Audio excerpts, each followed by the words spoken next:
hello' আজি আমি এইটো ভিডিঅ'ত কিছুমান অসমীয়া বাক্যৰ পৰা ইংৰাজী বাক্য কোৱা শিকিম চ' লেটছ ষ্টাৰ্ট দ্য ভিডিঅ'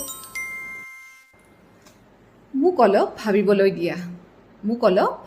দিয়া লেট মি থিংক আপোনাৰ পলম হৈ আছে নেকি আৰ ইউ গেটিং লেট মোৰ লগত কাজিয়া নকৰিবা ডোন্ট ফাইট উইথ মি আপোনাৰ ইমান খং কিয় উঠিছে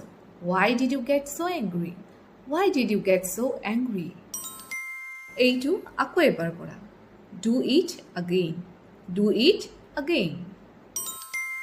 এইটোৰ বিষয়ে চিন্তা কৰা